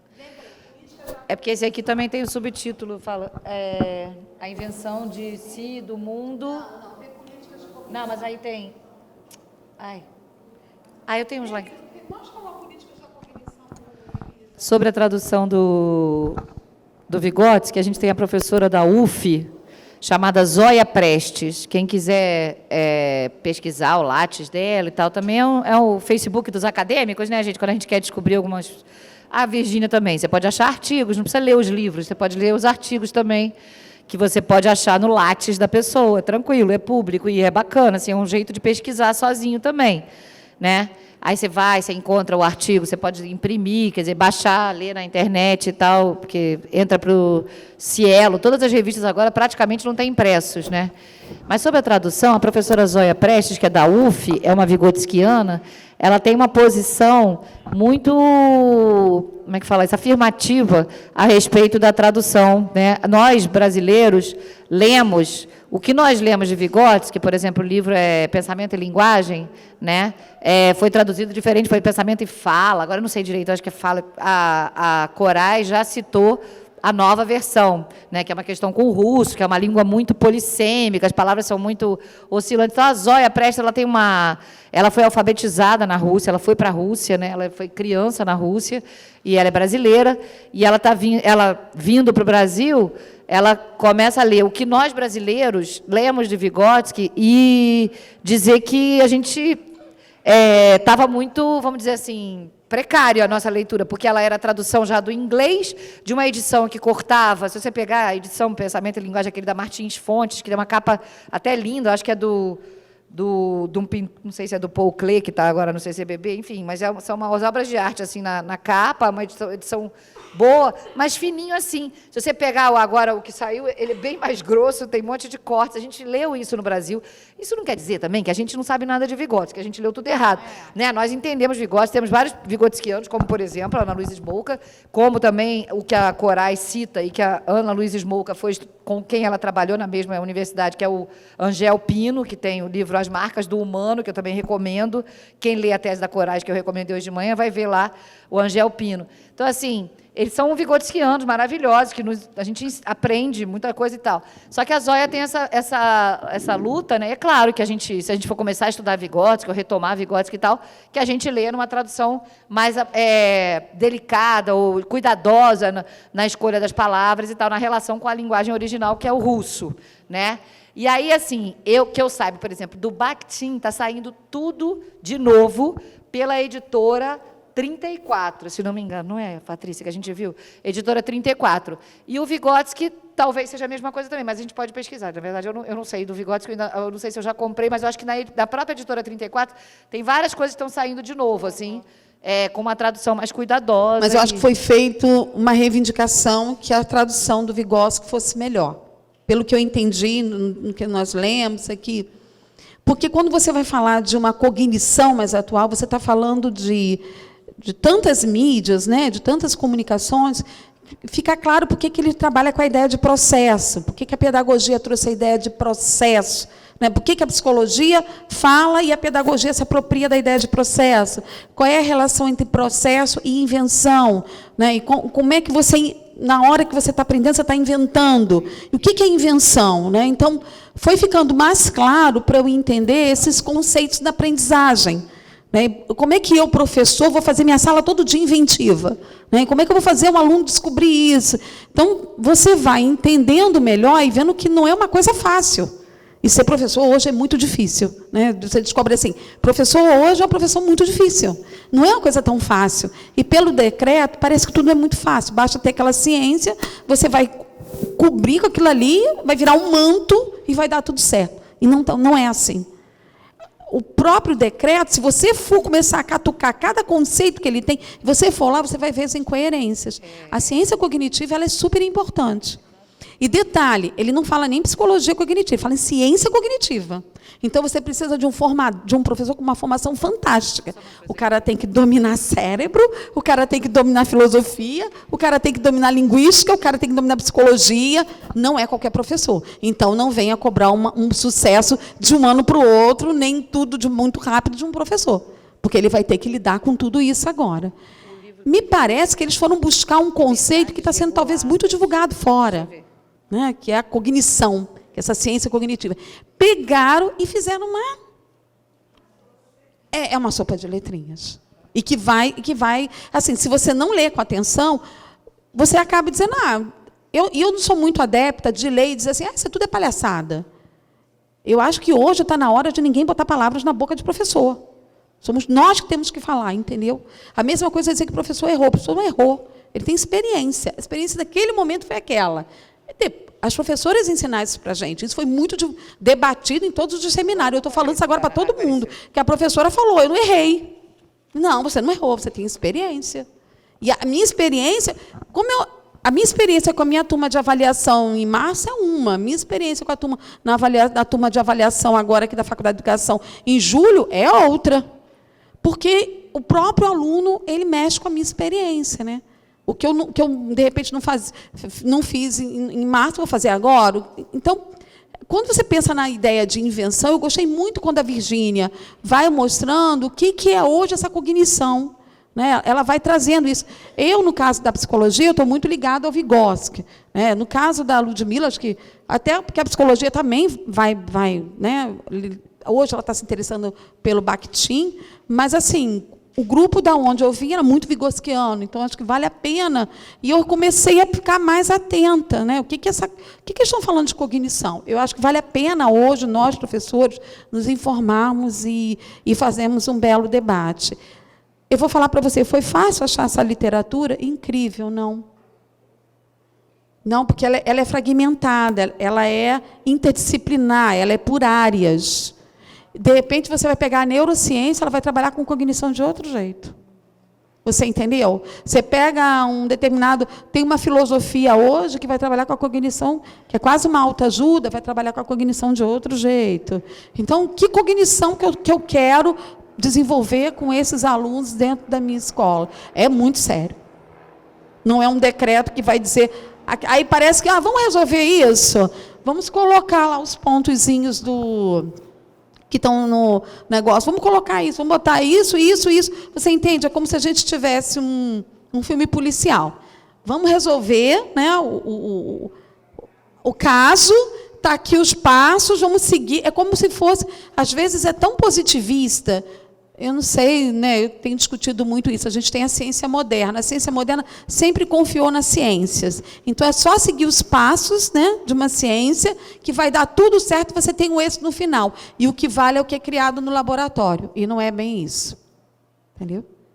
Mais alguém? Gente, vamos lá. Quem ajuda a pensar? Por enquanto, está só aqui entre o FRJ e Araruama. Araruama e FRJ. Quem mais? Elaine, você está quieta por quê? Oi? Você está... Angra está aí? Pois é. E aí, Angra, está pensando o quê?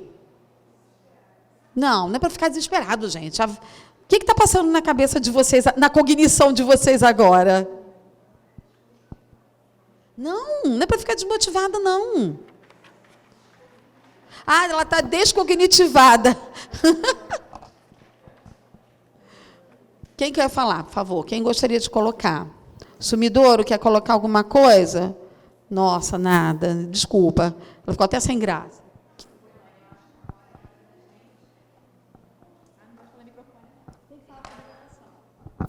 Eu acho que agora é o momento de nós nos formarmos, compreender, ler, ver o que eles querem dizer, que a gente não tem nem clareza, porque é muito complexo, e ir para a luta, que vai ser feita nos municípios. Não tem outra alternativa.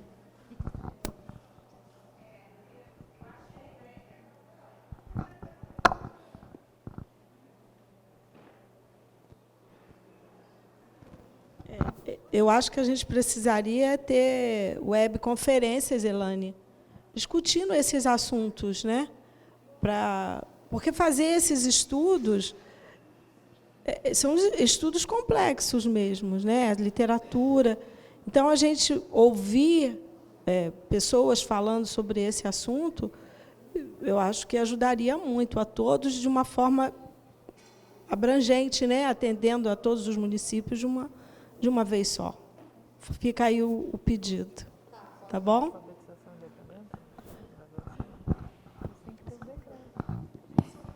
Mais alguém?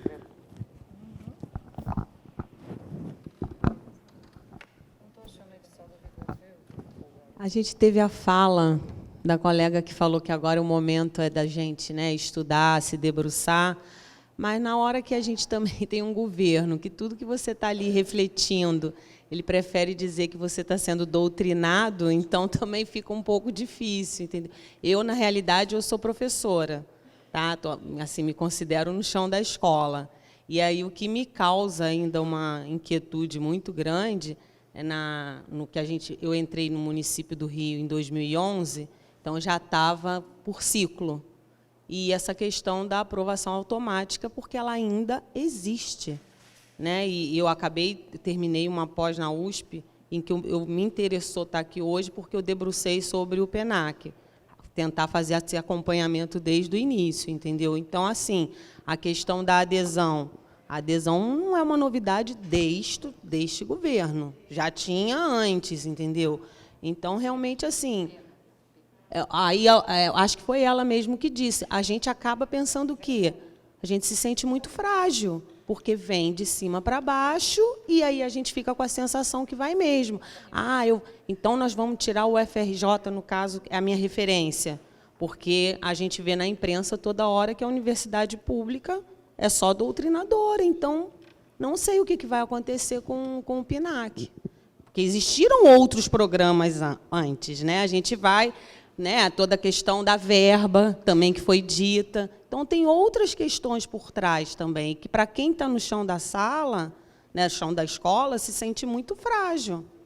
Esse ano mesmo, eu tive um aluno que ele foi reprovado, eu retive ele por falta, e aí, esse ano, quando eu chego, usaram a palavra reclassificado. Só que eu corri atrás... E, no entanto, esse aluno até voltou, porque não pode, a LDB não diz isso.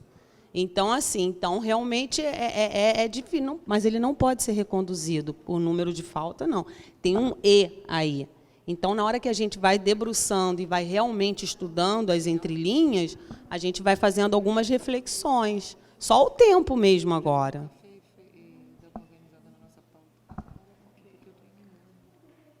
Alguém mais? Eu botei ali na tela os livros que Ludmila falou. Esse é do Tomás Tadeu e tem um outro que é o da Virgínia. Eu também pus. Esse aqui. Respondendo a colega ali, eu tenho um grande prazer de dizer que eu sou coordenadora do PINAC no Estado do Rio de Janeiro. Eu achei que poderia ter sido no país inteiro, mas o Rio de Janeiro é qualquer coisa, diferente do país. Os professores do Rio, eles não aceitaram o construtivismo com medo da aprovação automática. Havia uma história muito forte nesse Estado com a ideia de aprovação automática. Não foi fácil, porque até ir para o CEP responder que eu estava estimulando a aprovação automática em 2013, eu tive que ir. A Elisa lembra disso, né? Quer dizer, como é que eu estava estimulando a aprovação automática com ciclo em todo o Estado. 95% dos municípios do Rio se tornaram ciclados no Rio de Janeiro. Só que nós tivemos que recomeçar. Nós tivemos que discutir o que era progressão continuada e o que é aprovação automática. Progressão continuada não quer dizer que você vai abandonar conteúdo, conhecimentos, você, menino, não vai deixar de ler. Nós tivemos que rediscutir tudo. Nós tivemos eu tive uma briga com o Arroio num auditório, que ele disse que a gente não deveria mexer na história do ciclo. Mas nós tivemos que revisitar a ideia de ciclo, porque eu vou dizer para você assim, eu sou contra o ciclo, não. Porque eu acho que o ciclo ele melhorou muito. Uma professora já nos mandou, ela disse que os dados, né, de ampliação da alfabetização, com esse prolongamento, né, da ideia de etapa, isso foi significativo. Mas, contudo, todavia, porém, junto com esses alunos, foram também os que não se apropriaram. E, nessa mexida, quando eu falo Estado, eu falo município, eu falo... Né, o Estado ele se preocupou com a progressão, com a promoção. Mas quem não tinha sido promovido, quem não estava com a progressão, não houve alternativa, ou as alternativas viraram correção de fluxo. Você colocar um aluno na correção de fluxo é muito perigoso. Quem trabalha com correção de fluxo sabe o que é. É o mínimo do mínimo para a coisa ir à frente. Sabe? Você não tem as condições. Essa é uma discussão, por isso que eu acho que os professores querem voltar à avaliação da aprendizagem. O que eu faço com um menino que ele sabe fazer o diagnóstico hoje, ele sabe que é um pré-silábico, ou ele é um silábico. O que eu faço depois? Como é que eu caminho com esse menino dentro da sala de aula? O que eu faço numa turma de 30, quando eu tenho metade silábico e metade... Você entende? Uma das coisas que as professoras fizeram, um debate num dos polos, foi que uma professora começou a reclamar que a turma dela estava em vários níveis. Aí a professora da escola multisseriada levantou e disse por que ela estava incomodada se ela trabalhava. O que ela tinha era uma sala multisseriada. E ela trabalhava com uma escola multisseriada. Então, eu achei interessante como é que elas começaram a fazer a comparação assim. Eu estou na sala, eu estou com uma turma multisseriada. Eu tenho um aluno numa fase, um aluno numa fase, mas tem a professora da escola multisseriada que, além dela ter, na própria série, o multisseriado, ela também trabalha numa turma multisseriada. Então, o conjunto dela acaba ficando maior. E eu fiquei muito curiosa de saber como essas professoras do multisseriado lidam. E como é que elas dão conta. Talvez a gente tenha que aprender com outros professores como é que a gente consegue lidar com a heterogeneidade em sala de aula. Porque nós precisamos resolver esse problema rápido. Não dá para o professor mais sofrer, ver a turma não aprender e ficar... Nós já vimos casos, professores depressivos, professores que querem abandonar a profissão. E aí, como é que nós vamos lidar? Esse decreto não vai dar conta disso, professora. Por isso que o PNAE, no Rio, ele tem uma diferença muito grande, ele tem a reação do professorado. E isso fez toda a diferença para nós, porque nos obrigou a seguir um outro caminho com a formação continuada. Só no município do Rio. Em 2016, 2017, quando nós voltamos para o PNAE para recomeçar, nós tínhamos 30% de todas as redes das 92 em greve. Por questões salariais, por questões... Nós tomamos um susto e tivemos que esperar as greves diminuírem para poder recomeçar a formação continuada. Tem um processo aí, e detalhe, teve greve que não foi a salarial, foi a greve, foi curricular. O que eu faço no ciclo? Isso é importante a gente entender. O que o professor está querendo. Eu acho que a gente precisa recuperar todo esse movimento e explicar. O Rio, eu acho que o Rio ganhou muito, né? O amadurecimento profissional foi muito grande. Agora, nós queremos outro tipo de amadurecimento, que é justamente pensar como é que nós vamos agora fazer isso academicamente com os professores. Que eu acho que o mais importante agora é isso, sabe? Se eu pudesse, todos os professores estavam numa especialização ou no mestrado aqui conosco, mas não dá para botar 25 mil aqui, né? Seria delícia botar, né? Enfim, vamos encontrando respostas aos poucos, mas nós avançamos. Não sei como ficará o PNAE. Para mim, ele tem dias contados? Não, acho que não. Acho que ele vai ter uma continuidade de outra forma.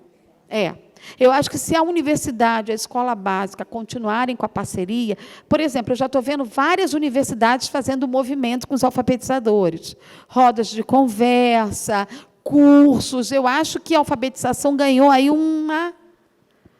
Segundo semestre, abriremos o nosso curso de extensão, chamado Encontro de Professores para Estudos de Letramento, Leitura e Escrita, uma vez por semana, 6h30, 9h30, será provavelmente às quartas-feiras.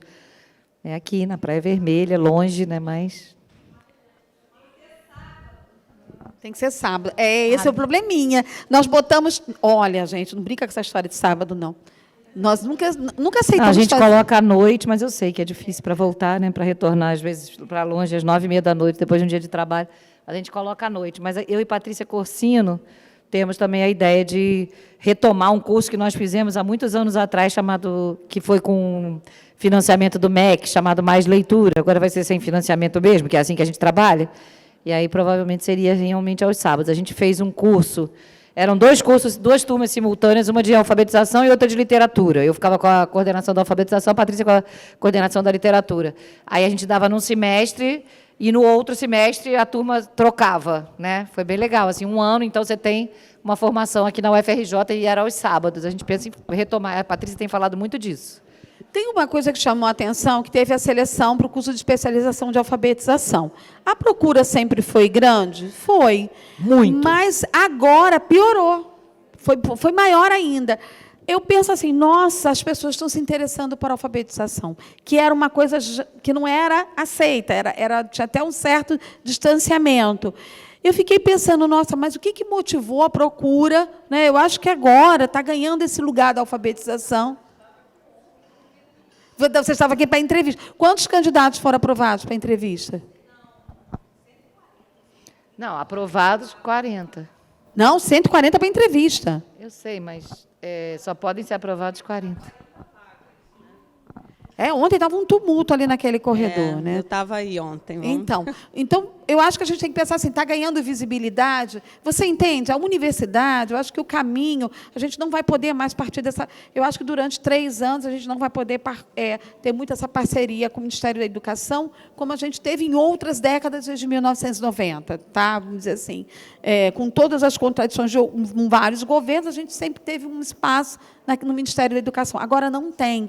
Então, nesse momento, a gente vai ter que voltar de novo àquela coisa de dialogar a universidade e a escola básica. É abrir para esses professores da escola pública para manter o debate. Porque, senão, vamos sim. Hoje eu estou aprendendo muito essa coisa de colonização do saber. Né? A Ludmila chama de privatização, né? Não, Cassiano citou uma... Pois é, eu gosto muito da ideia de colonizar, porque o colonizar, eu passo... Você entende por que eu estou incomodada com as práticas exitosas, ou nacionais ou internacionais? Porque nacional, aquele professor que tem a verdade, que tem o científico, que tem o que dá certo, e ele vai passar isso para alguém. Então, é uma superioridade, né? Você é o dono do pedaço, é um tipo de colonização subjetiva. Isso acontece muito quando você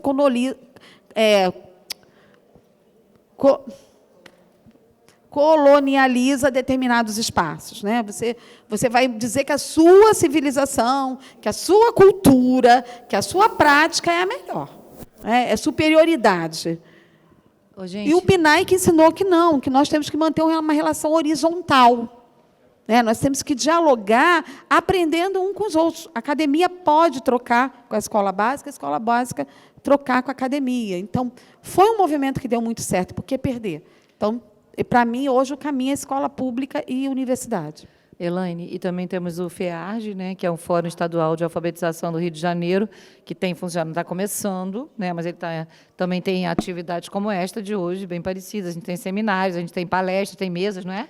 E a participação constante também dos professores leva a gente a vários debates. O FEARJ, que também... Aconteceu uma coisa interessante. As plenárias vinham com poucos, né? 15, 20, né? Aí os professores sugeriram, mandaram e-mails, mandaram mensagens, que tinha que ter a plenária aí para sábado. Nós ficamos um pouco assim, caramba, sábado, tem que conseguir o espaço, pedir alguém para abrir. Não é fácil. Aqui não abre sábado, gente. Não é fácil a gente mexer com esses espaços. No momento atual, né? Mas, lá pelas tantas, a Unirio cedeu o espaço para a gente. Passamos a plenária nossa para lá. A gente pensou, vai dar são poucos, né? Pegamos um auditório com 88 lugares. Abrimos as inscrições, mas... acostumados com 40, 45, deixamos as inscrições abertas. Em 24 horas, chegou a 150. Então, assim. Então, sábado, vai ser agora dia 29, lá na Unirio. Nós vamos fazer a plenária do Fórum Estadual. Nós somos só a Secretaria Executiva. O Fórum ele tem um grupo colegiado. 150 pessoas.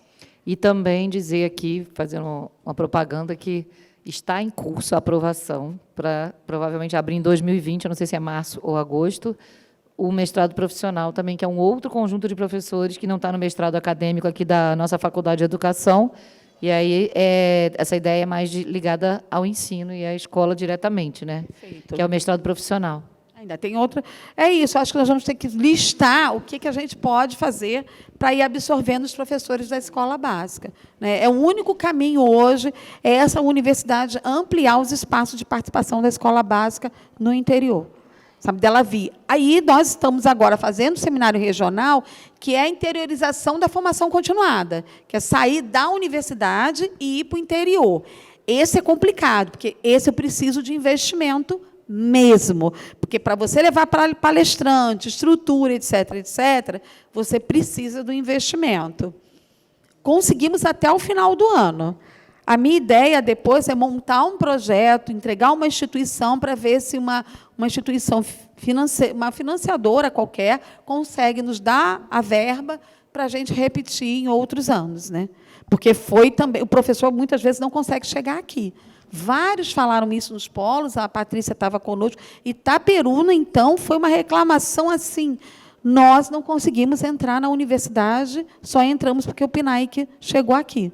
Não teve outra política que chegasse no interior, como o PNAEC. É uma pena que o PNAEC acabe. Eu lamento muito que não tenha uma política que vá para o interior, como foi o PNAEC, que seja esse diálogo entre instituições públicas, né? Não só... Tá, a gente tem o mais alfabetização? Tem, mas como é que ele funciona? É o universo da secretaria com seus professores. E avaliações em larga escala, né? Hoje eu estava vendo a prova aqui, rapidinha, com a Lídia, já fiquei preocupada. Eu falei, uma criança não vai responder essa questão. Algumas questões ali, você vê que a lógica, como foi pensado o exercício, o que é uma questão numa prova? Você tem que ver 3 critérios: o eixo didático, o eixo pedagógico e os conhecimentos prévios. Se analisar a questão... Enfim. Mais alguém quer falar? Porque a gente está falando a beça hoje. Hoje eu estou animada. Eu acho que eu aprendi tanto que eu quero falar. Tá, vou esperar. Boa tarde. Eu sou Nilziane, de Porto Real. Diante de tudo que as colegas falaram, né, eu também entendo que seja importante essa efetivação dos núcleos, né, que vai trazer uma segurança para o município, porque as políticas públicas vêm, e se a gente tem um núcleo que esteja embasado, né, realmente ativo, a gente consegue, né, manter, né, o estudo na rede, e ainda mais, eu digo, por Porto Real, por conta da rotatividade de profissionais, a gente lida também com essa questão, né? Já tivemos concurso público, mas ainda não temos a maioria efetiva.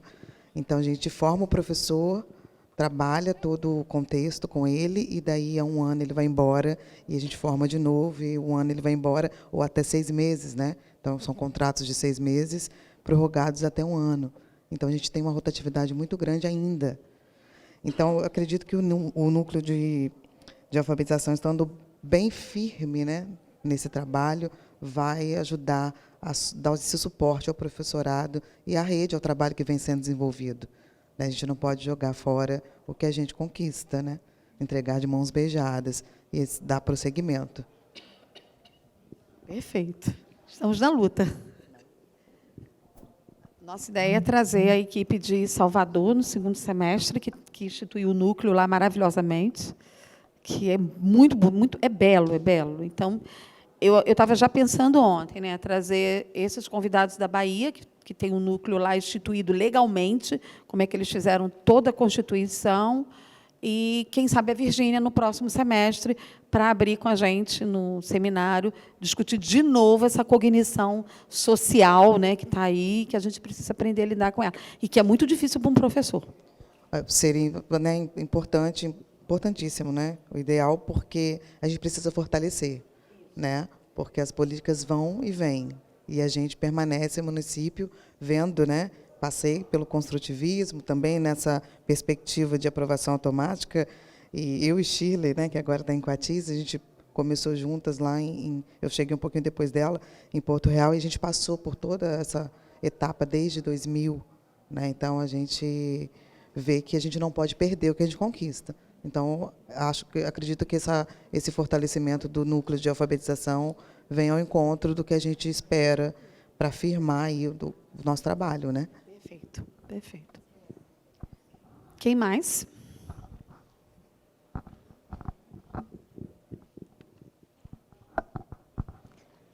Boa tarde. Estou um pouco impactada, né, com o decreto e com as mudanças, as releituras, né, visitar teóricos que embasaram todo um trabalho pedagógico. E da alfabetização, o que mais me chama a atenção quando você perguntou por que aumentou a procura de professores interessados em alfabetização. Eu estou no município desde 2013.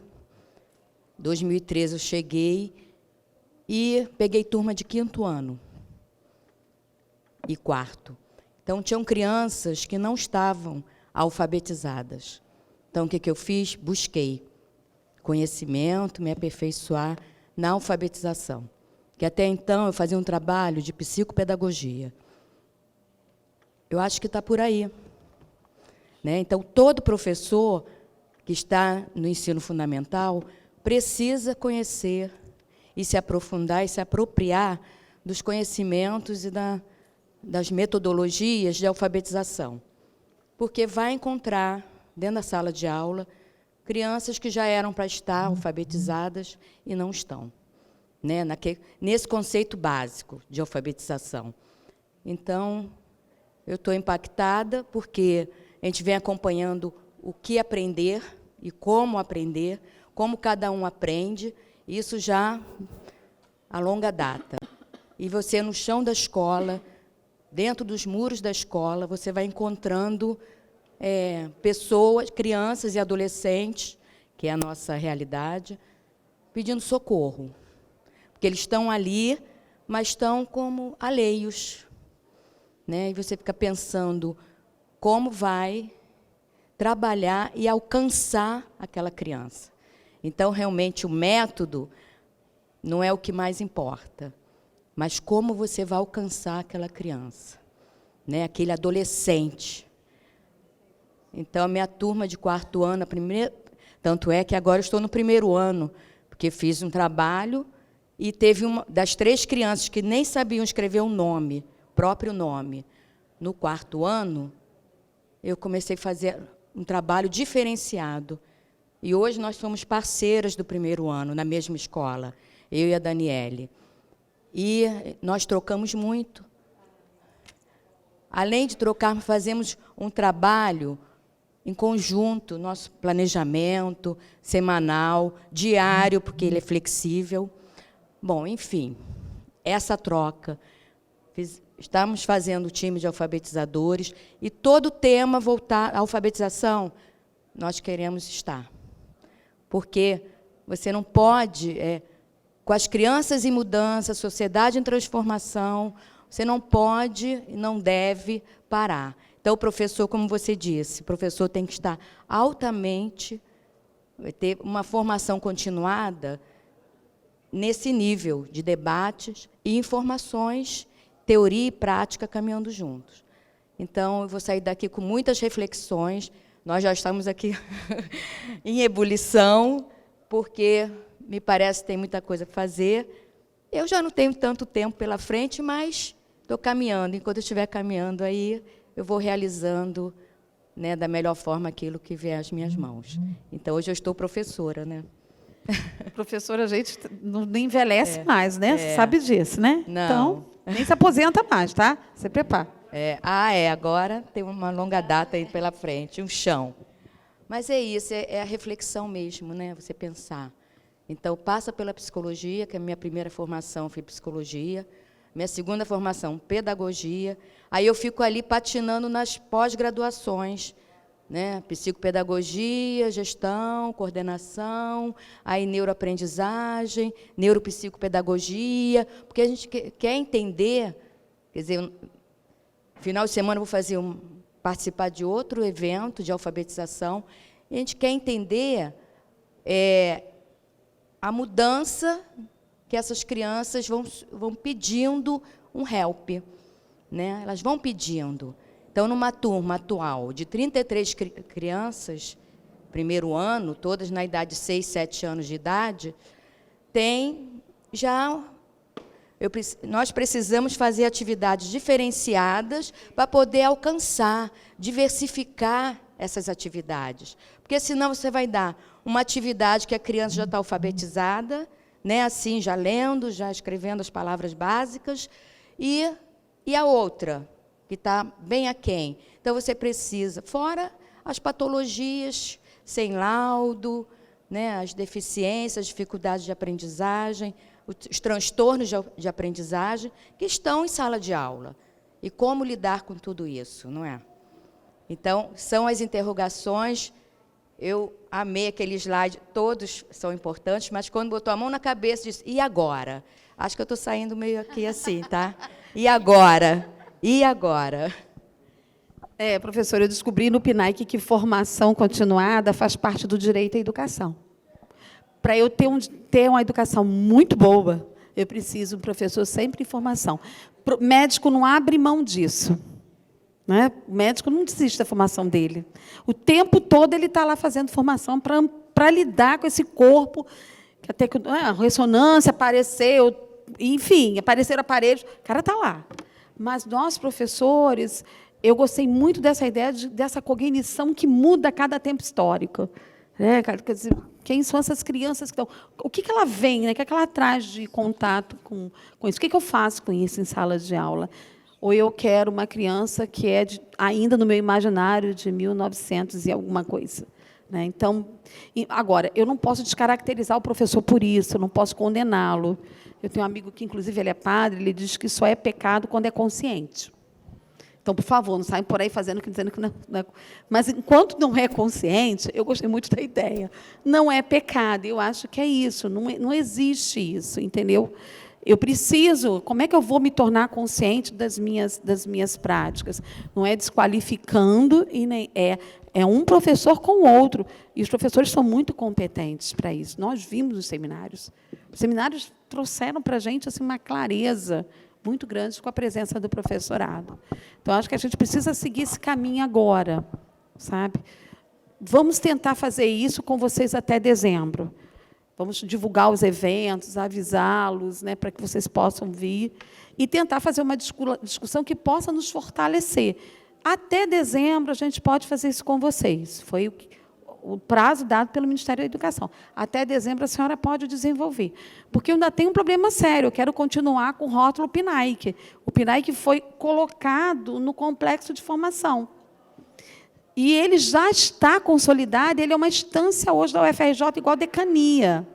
Se o PNAEC não existir, mas ele está aqui dentro, entendeu? Então, eu vou ter que ainda articular o uso da sigla, mesmo que seja só pela UFRJ, para a gente desenvolver com o resto do Estado.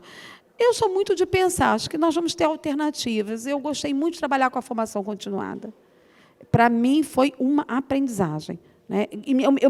Eu mudei muito como professora da graduação. Hoje, eu formo um professor diferente de quando eu entrei na UFRJ. Totalmente diferente. Porque foi muito bom lidar com isso. Né, Ludmila? Nós aprendemos muito. Né?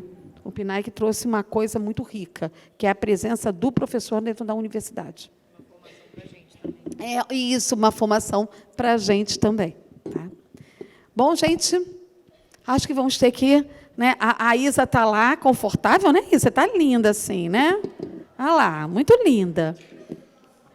Gente, vamos ter que entregar o auditório. Vamos lá.